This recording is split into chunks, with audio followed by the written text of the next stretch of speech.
Buenas noches, bienvenidos al banquillo. Les saludamos como de costumbre a través de TSI.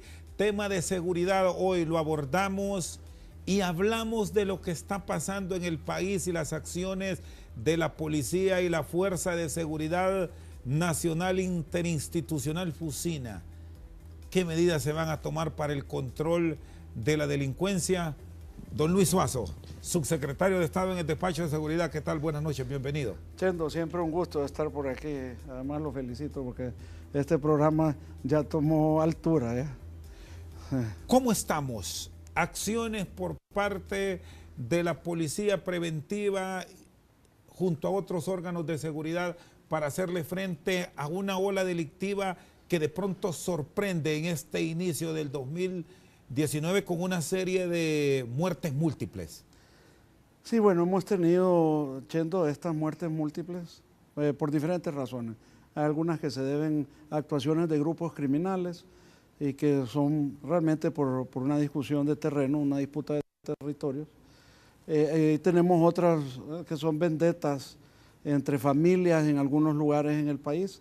Esto representa, Chendo, ya algunas información que habíamos registrado desde el año pasado, que empezaba a mostrarse que los temas de convivencia empiezan a tener mayor preponderancia o una preponderancia importante dentro de lo que es todo el espectro de los homicidios del año pasado.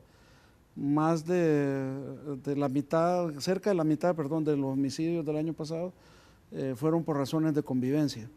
Y eso se debe a dos cosas, no es porque esté subiendo necesariamente, sino que hemos estado en esta primera fase de Morazán 1 muy concentrados en el tema de protección de la población, de hacer una serie de otros tipos de actividades de control de estos grupos criminales.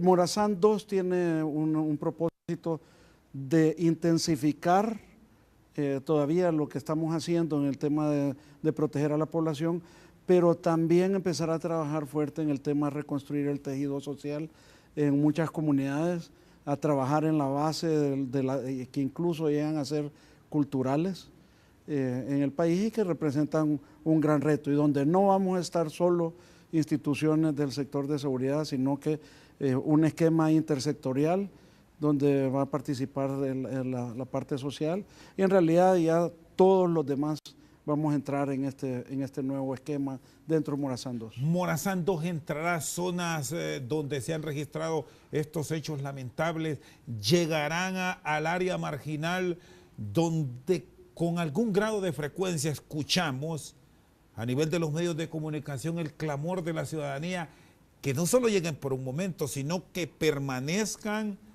por ciertas facetas de tiempo y que no solo estén en algunos casos por la imagen, por la foto. Bueno, mire, realmente el tema ha sido al revés. Por ejemplo, si usted recuerda cuando empezamos Morazán 1, algunas de las primeras colonias intervenidas fueron la Canaán y la Flor del Campo, y todavía tenemos personal de PMOP en esas comunidades, en esos barrios. El propósito realmente en esta fase 2 no es necesariamente mantener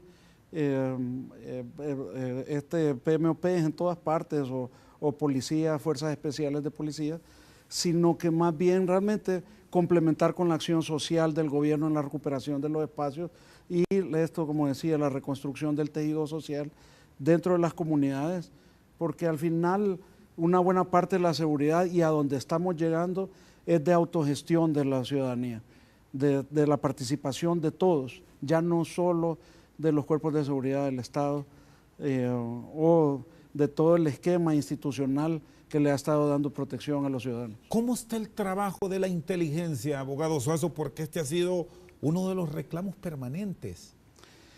Mire, es interesante. La verdad es que Morazán 2, luego de que se desarrolló, recuerde usted que la DNI, o sea, la Dirección Nacional de Inteligencia, comenzó a trabajar a nivel por 2012, 2013 y tomó un tiempo que consolidara su trabajo.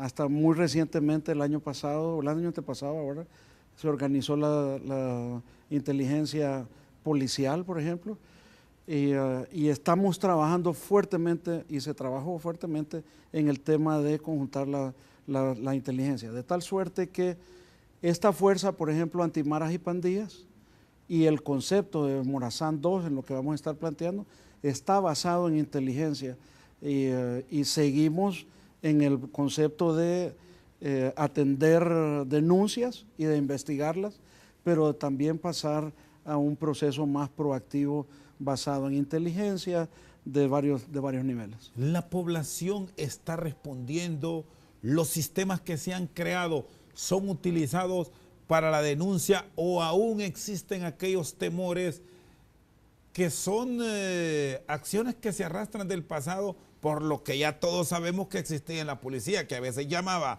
para denunciar y era el mismo policía que recibió la denuncia el que había cometido el hecho. Sí, eso está quedando no en el olvido, porque obviamente son cosas que no debemos olvidar, pero son cosas que se han ido extinguiendo. Nosotros tenemos el número 911 como número primordial para hacer cualquier tipo de denuncias. Tenemos un número, el 143, para denuncias que tienen que ver con extorsión. En especial este último número es un número donde la identidad de la persona se mantiene oculta, donde la gente puede llamar con mucha seguridad. Y llama, Chendo. ¿Qué registro, qué promedio tienen, sobre todo en este tema de la extorsión, que sigue siendo un reto? Bueno, el tema de la extorsión, Chendo, con toda franqueza, es un poco complicado el tema de cómo valorar en sí el tamaño o la gravedad. Yo puedo decir, sin temor a equivocarme, que la extorsión ha venido reduciéndose, pero no tenemos un registro, por ejemplo, como el de homicidios, donde tenemos mucha claridad de lo que pasa. ¿Y por qué eso? Porque la gente, los ciudadanos, muchas veces, por lo que tú comentabas hace poco, decidió no denunciar. Alguien, por ejemplo, en un programa el otro día decía, sí, pero es que aparecen asaltos en buses uno. Claro, solo una persona de todos estos asaltos en buses fue a poner una denuncia. Y realmente nosotros entonces tenemos registrada una denuncia.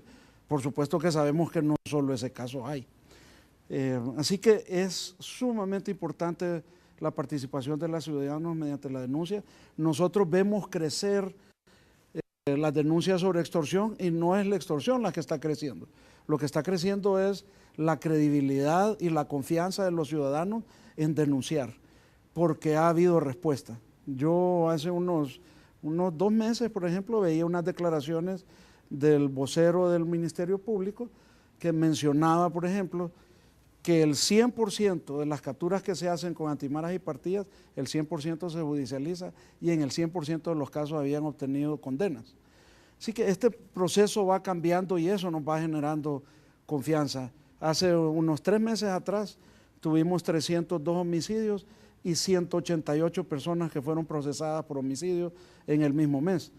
Yo no sé si usted recuerda aquellas palabras del fiscal Rubí, que además tuvieron una consecuencia ingrata para él, pero reconocí una situación que era real en ese momento. No se investigaba aquí, los asesinos estaban libres. Mire, tenía tan poca capacidad de investigación que había en aquel entonces alrededor de 600 homicidios, 700 cada mes, y lo más que se judicializaba eran 20. Estábamos fundamentados en testigos, en prueba testifical y no en prueba científica, cosas que han ido cambiando. No habían toda esta cantidad de recursos tecnológicos que nosotros tenemos ahora y la cantidad de personal que hay ahora. Tampoco tenía una ática, entonces estaba en ese proceso. Entonces, le digo, el cambio en el sector ha sido importante.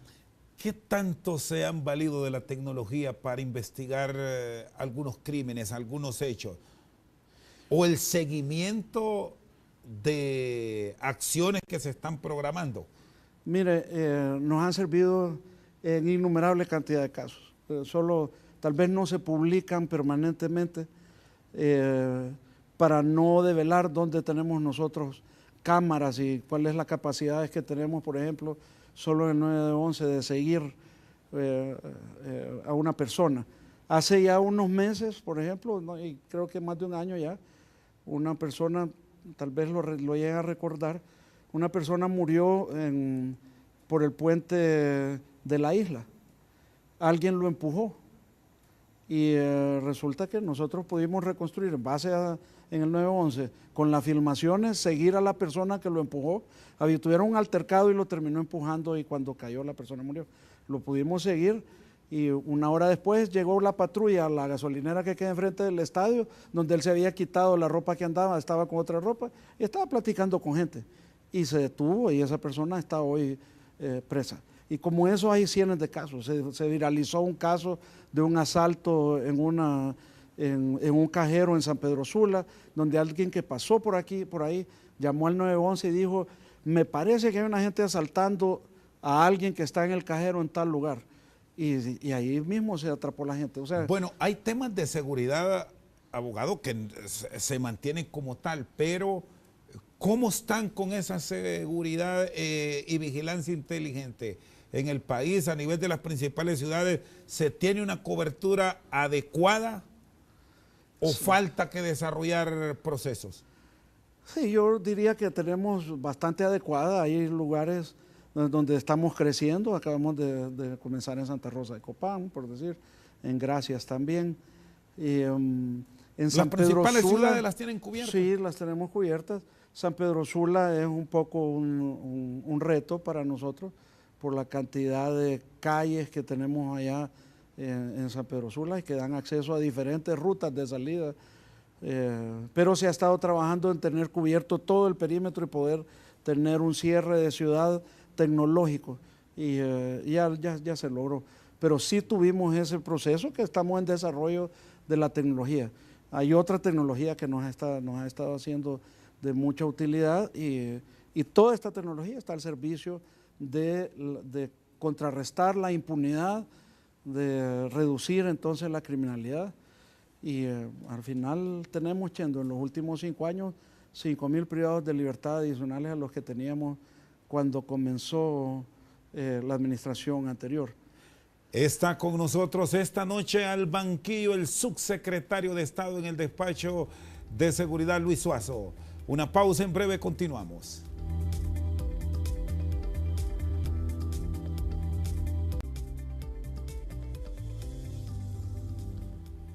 Sigue con nosotros el subsecretario de Seguridad, Luis Suazo. Bueno, la tecnología, así como ayuda también,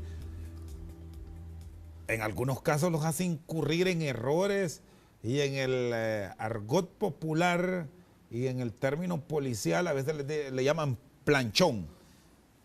¿Qué pasó con el caso de San Pedro Sula? Video que eran payasos asaltando un cajero automático, pero después se dio un seguimiento y se falló en la detención. Mira, Chendo, ahí hay una serie de circunstancias en las que no quisiera profundizar. Sin embargo, la investigación va a dar sus resultados en el tiempo apropiado. Yo lo que le puedo garantizar, igual que pasa en los demás casos, es que nosotros vamos a capturar hoy, mañana, dentro de una semana, o dentro de 2 o dentro de un mes, a los responsables. ¿Con qué grado de responsabilidad se está actuando en casos emblemáticos, en el seguimiento de los mismos? Porque me dice que se han registrado muchos detenidos, que hay más de 5.000. Sin embargo, hay algunos que están prófugos, que el pueblo espera que se les detenga. ¿Han funcionado esquemas como las recompensas, o se dificulta por lo complejo que resulta en la detención de algunos personajes? Bueno, también ahí sería entrar en algunos procesos que son más complicados de discutir. Le diría lo siguiente: sí han funcionado, hemos tenido bastantes casos en los que ha funcionado el tema. Hay mucho del trabajo que estamos haciendo y la inteligencia que se ha formado que indudablemente tiene fuentes humanas, por ejemplo. O sea, no solo la tecnología, sino que también nos ocupamos de este recurso humano. Esas fuentes de vez en cuando requieren algunas cosas que se hacen como contraparte para el trabajo que ellos hacen, que es un servicio a la sociedad, al fin y al cabo, porque están arriesgando su vida. Son gente que si se descubre su identidad o si se descubre que nos están dando información, indudablemente pagan con su vida. Así que lo manejamos con mucho cuidado, con poco conocimiento de muchas personas. Solo los que específicamente tienen que manejar esos temas saben quiénes son las fuentes, pero sí ha funcionado, y hacia adelante estamos también utilizando esos mecanismos y otros que van a entrar más adelante, como por ejemplo en una reforma que se aprobó el año pasado, se aprobaron recompensas por caletas, y pronto vamos a hacer la reglamentación sobre eso, porque seguramente se han dejado abandonadas cantidades de recursos que quedaron enterrados y que más de alguien sabe dónde están. Esto tiene que ver mucho con la actividad del crimen organizado, del AMPA, de la narcoactividad. De todos los tipos de AMPAs, todos, Chendo, todos los grupos criminales, todas las personas que dedican a actividades criminales se dedican realmente por los recursos, por el dinero, por conseguir dinero en cualquiera de sus modalidades, sea secuestro, o sea robo, sean asaltos, sean extorsiones. Todo es para conseguir dinero. Ahora, esto va a tener una reglamentación, abogado Suazo. Sí. Y en base a lo que se brinde de información totalmente privada, secreta, se le dará la recompensa. Sí, si resulta ser fidedigna, o sea, y se encuentra la ¿qué va a pasar? Porque también somos dados mucho aquí en el país a especular y a decir, sé que hay esto, presenta la denuncia y tal vez es falso. ¿Habrá sanción para quien pretenda tomarles el pelo? Pues indudablemente. Recuerde que nosotros tenemos aplicación, por ejemplo, de casos similares en gente que llama al 911 con denuncias falsas, por ejemplo, que le podemos cancelar sus números de teléfono. Esas cosas las vamos a empezar a ver más seguido ahora, porque se ha mantenido demasiado alto las llamadas al 911 que no tienen un buen propósito, digamos. Normalmente llaman para decir qué y que han corroborado que es falso. Bueno, un poco de todo.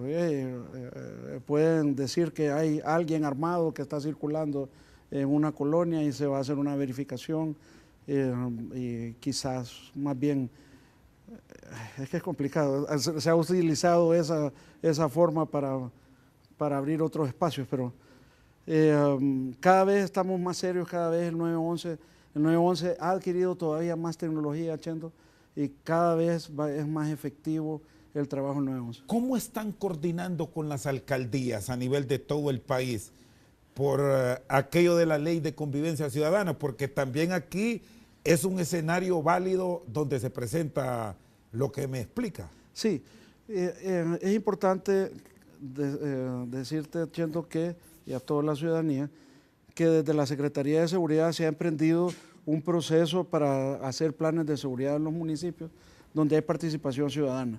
Es entrar en un proceso de coordinación entre lo que hacen las organizaciones en el Estado, el Ministerio Público, la Fiscalía, el Poder Judicial, la policía, los militares que están apoyando la seguridad, pero también con ciudadanos. ¿Se ha aprovechado esta ley en el término que se espera o no? Hablando de la ley de convivencia ciudadana. Mire, yo le podría decir que nosotros tenemos la viceministra Alejandra Hernández Cuán, que es de prevención dentro de la Secretaría de Seguridad, que es más, le diría que la invite. Se va a sorprender de todo lo que se ha estado haciendo y de una política de convivencia ciudadana que se ha estado implementando completamente en 3 niveles que tiene la prevención. Ella ha impulsado 2 con programas que lo único que saca a la cara son las canchas, pero detrás de todo eso hay muchísimos cambios.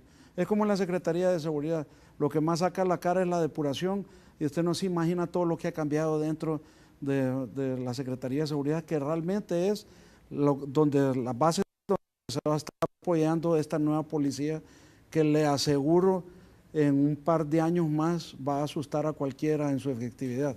Ya lo hace hoy, pero todavía no termina de pasar a lo ¿Cuándo va a estar lista esta normativa que me explicaba?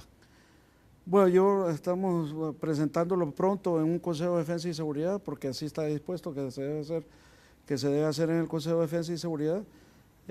Así se estableció en la ley que se aprobó en el Congreso Nacional y se hará oportunamente de conocimiento público, porque obviamente eso sí tenemos que hacerlo saber a todo el mundo y bajo qué condiciones se van a entregar las recompensas en ese caso. ¿Van a ser altas? Bueno, ¿Moneda de curso legal, moneda extranjera? Yo le diría lo siguiente, por lo menos mi posición personal, yo no soy miembro del Consejo, pero sí tengo acceso y posibilidad de presentar al Consejo, someter al Consejo. Dar ideas. Dar ideas, y hemos sometido muchas cosas, reformas legales y otras cosas que han pasado. Y esto también lo estaría haciendo. Mi posición es que la persona que nos dé la información de una caleta, ese se está jugando la vida más que otros, porque les está tocando lo que más duele a cualquier organización criminal. Y la recompensa debería ser tal que le pudiera servir a él de poderse, bajo sus propios medios, irse del país, por ejemplo, o mantener su propia seguridad o lo que sea. Así la inteligencia sabe mucho, abundan en el país. La inteligencia sí, pero es que mire, la criminalidad, igual que nosotros hemos ido progresando, la criminalidad ha ido mutando y nosotros nos vamos ajustando a los cambios que ellos van haciendo. Se han hecho expertos en caletear cosas. Caletear es esconder en un hoyo y que no se puedan ver armas y dinero en especial, drogas también. Hay veces hay de todo. Sí, hay veces hemos hecho requisas en ciertos lugares y no encontramos nada.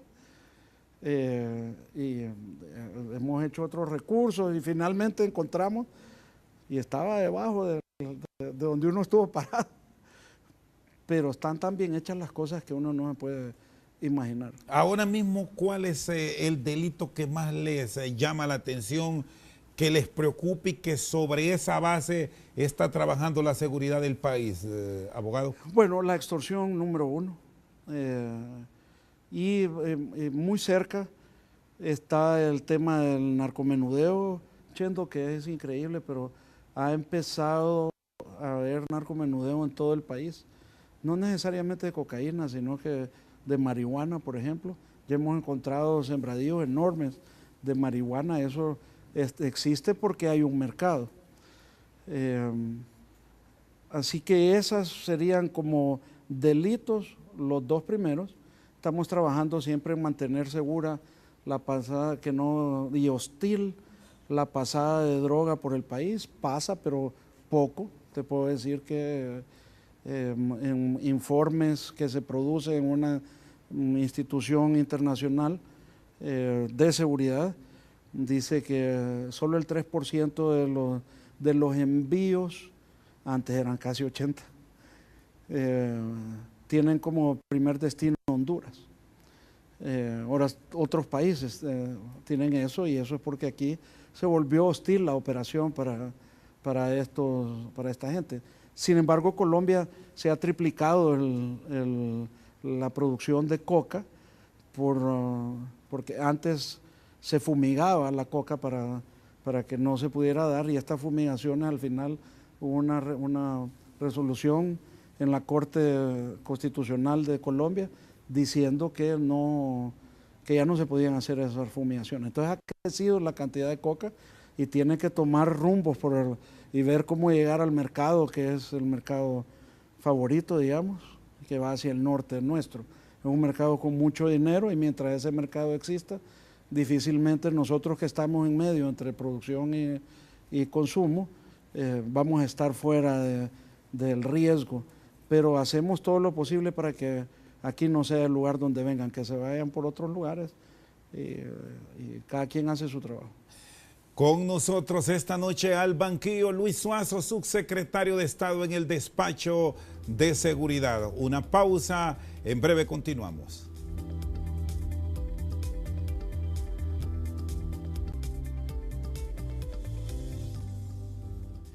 Sigue con nosotros el abogado Luis Suazo. ¿Están los militares en la calle en operativos combinados o ha existido algún relevo? Se ven pocos en los últimos días. ¿Cómo lo coordinan? No, se mantiene la coordinación con todos, con el Ministerio Público, fiscales, con todos se mantienen, y también los militares, por supuesto, con mucho compromiso. Recuerde usted, tal vez en algunos días, ahorita al inicio de año, recuerde que nosotros hicimos un operativo muy fuerte en los días de Navidad para mantener la seguridad en todo el país, y eso pasó por tener a la gente sin sus fines de semana, sin estar con su familia, esto como cosa que pudimos hacer la mayor parte de los que no trabajamos en seguridad, porque los que trabajamos en seguridad, cuando todo el mundo está de vacaciones es cuando más trabaja uno. Y eso pasó con los militares y con todos realmente en el sistema. Así que si esa fue una impresión, puede haber sido nada más que por eso. Las Fuerzas Armadas están totalmente comprometidas en este proceso. No ha habido ninguna dificultad. ¿Trabajan en armonía por aquello de que no me mezclo con la policía porque nos puede llevar de encuentro? Creo que ahí esa desconfianza desapareció bastante. Y no digo plenamente porque siempre hay algunos recelos institucionales, más que pura desconfianza de que si trabajo con a saber si está metido con alguien de los grupos criminales. Recuerde usted en especial que todos los policías están certificados y cada 6 meses están pasando sus pruebas de confianza, unos y otros, y eso hace que en la policía el personal sea de verdad confiable, sin que sea absolutamente perfecto. Pero nosotros mantenemos en la Secretaría de Seguridad estos procesos de forma permanente. ¿Cuál es el área dentro de la policía que más dificultades les ha dado en estos procesos? Porque siempre se presentan sectores más difíciles que otros. Mire, yo creo que para todos en la policía fue difícil el proceso de la depuración, entre otros porque cuando el proceso comenzó había una duda de qué iba a pasar con cada quien. Cada policía no sabía si se iba a quedar, cómo iba a ser el proceso, a qué era lo que se refería a este proceso de depuración. Creo que hoy en la policía ya es un proceso normal. Creo, Chendo, que si hay cosa difícil en este país hoy es ser policía y mantenerse siendo policía. En la policía, por cualquier falta mínima, los policías salen del sistema ahora, por cualquier cosa. Se investiga y se hace una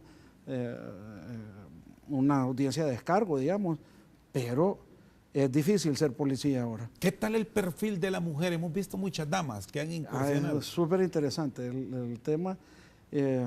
Mire, este sistema se está montando en una nueva policía realmente, una policía, recuerde que salieron casi 5.600 policías de la Policía Nacional, han entrado hasta ahorita diciembre casi 10.000. ¿Y qué pasó? Que casi todos estos son, el 25% son mujeres. Entonces usted va a empezar a ver en todas partes muchas mujeres trabajando como policías que están a la par de los hombres, que ya tenemos en la oficialidad. En la oficialidad es menos la relación, no son 25%, pero ya tenemos muchos oficiales, una camada importante de mujeres, y son tan buenas como los hombres. Y además aportan otras cosas. En general las mujeres son un poco más responsables que nosotros en algunos temas, aunque recuerde que en la Policía Nacional la disciplina es esencial y ahí todo el mundo es disciplinado. Y ahora, como le digo, eso se cuida al detalle. ¿Cómo los están motivando a los policías para que no entren en ese camino fácil de hacer dinero rápido, de contaminarse? Buenísima la pregunta. Mire, yo le decía hace un momento que en la policía solo se habla de depuración. Realmente en la Policía Nacional se ha invertido muchos recursos en cambiar todo el esquema de vida y de trabajo para el policía. Me refiero a eso. Por ejemplo, en el esquema de vida, no solo se aumentó el salario, sino que se aumentó de 8 a 12.000 lempiras el salario, sino que antes, Chendo, un policía que estaba más o menos en 8.000, tenía que pagar su comida y tenía que pagar su transporte. Y muchas veces hasta oficiales ahí mismo en la policía se los vendían y los obligaban a que les compraran a ellos. Mire, había de todo ahí, pero se pagaban hasta la munición, Chendo. Yo he hecho cuentas que a un policía de estos que ganaba como 8.000 lempiras, quizás le quedaban 2 a 3.000 lempiras al mes libres, y como se tenía que pagar la comida, de repente se salteaba las comidas para poder tener lo que necesitaba para su casa. Esas condiciones de trabajo en términos personales son las peores para la profesionalización de la policía y las que daban pie a todo lo que pasaba. ¿Cómo se cambió? Bueno, ahora la Secretaría paga la comida, les paga los uniformes los pagaban ellos, les da el parque, les da parque para cada 6 meses, están yendo, todo el mundo dispara cada 6 meses, a todo el mundo se le hacen pruebas de físicas y etcétera, etcétera, a todos los niveles. ¿Cuánto les queda libre? Ahorita yo pienso que están alrededor de 10.000 lempiras. ¿Sabe por qué? Porque no pagan todas estas otras cosas que antes pagaban y entonces su sueldo sale prácticamente libre con las deducciones del IPM y del Seguro Social. Ahora, están regulados los ingresos. No puede entrar ahora alguien con educación primaria, ¿o sí puede? No, ya no pueden entrar. Esa es la otra parte que cambió. Miren, entonces, esta es una parte, el tema del ingreso. Y tal vez termino la idea. Al ingreso se le ha agregado una serie de otras cosas, por ejemplo, un bono de hasta 110.000 lempiras para que puedan adquirir su casa. O sea, que eso sea la prima de su casa y ellos con los salarios que ganan pueden seguir pagando una casa, ya sea en un proyecto o en otro lugar. El seguro médico hospitalario y de vida que tienen ahora y antes tampoco lo tenían. Al final la estrategia es hacer que el policía pueda ver que si se porta bien y se mantiene dentro de la estructura, él puede seguir avanzando. Esa es otra cosa. No subían en las escalas básicas, no iban subiendo. Cuando uno sube de nivel, aparte que sube de nivel, sube de ingreso. Tenían 3, 4 años de que no habían, en las escalas básicas, no habían tampoco ascensos. Entonces todo eso va jugando en contra de lo que realmente queremos. Ahora ya se regularizó, hasta hace poco también se regularizaron ya todo el proceso de reconocimientos para que la meritocracia sea la columna vertebral de la policía y en su educación y su preparación. Así que ese es un segmento. El otro segmento en el que se trabajó fue en darles condiciones de trabajo dignas. Antes, y todavía teníamos postas donde en la noche, después de trabajar 12, 16 horas, un policía, y no estoy exagerando, un policía que sale a patrullar a las 5 de la mañana y que termina a las 7 de la noche, y tenían que poner una tabla sobre una pila y ahí era la cama. Realmente esas condiciones es la policía que nosotros teníamos. Bueno, antes. Me dice que sí ha incrementado el número, pero hay una queja del lado de que se ha sacado nuevo personal de la policía, que se ha destinado en algunos casos para seguridad personal de algunas personas que no lo ameritan. ¿Cómo están regulando eso? Porque se critica que existan policías que en vez de estarle dando la seguridad al ciudadano que paga sus impuestos, andan en los moles de conserjes, de funcionarios y funcionarias de tercera y cuarta categoría. ¿Habrá revisión de eso en el marco de todos estos cambios, abogado Suazo? Sí, efectivamente, mire, se ha fortalecido dentro de la policía una dirección que se llama protección de dignatarios y la regularización se está haciendo, toma tiempo, pero se está haciendo en base a lo que ya establece una regulación de quién puede tener y cuánto debe tener. El calificativo de dignatario. Sí, entonces la revisión del caso de cada quien. Y con eso, entonces, a partir de la calificación de riesgo, se decide si se le pone o no personas, y si tuviera y saliera que no tiene que tener, se las van a quitar. a cualquier funcionario que salga ahí que no lo debe de tener.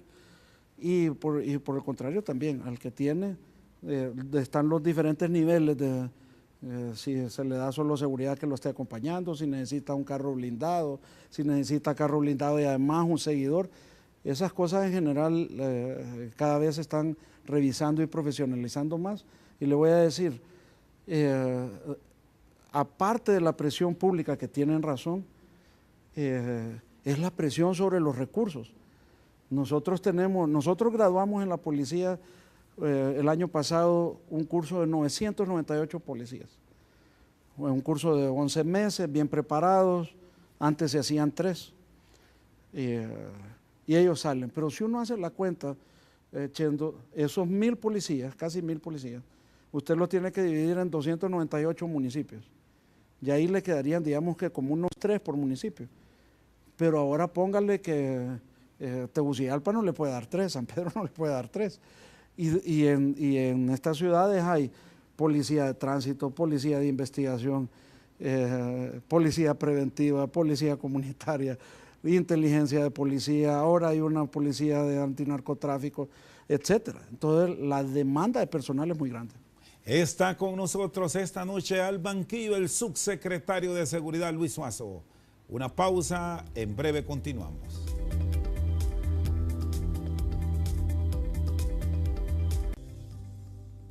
Sigue con nosotros don Luis Suazo. ¿Cómo se está trabajando en la frontera, sobre todo en el occidente del país, por esto de las caravanas? ¿Qué acción tiene encomendada Morazán II para dicho control? Mire, nosotros tenemos ahí un doble, en este caso de las caravanas que se anunció y que salió, una doble preparación. Nosotros mantenemos ahí una operación binacional, por ejemplo, con Guatemala, que se llama Maya Chortí, y ahí ya teníamos unos elementos que estaban cuidando la frontera.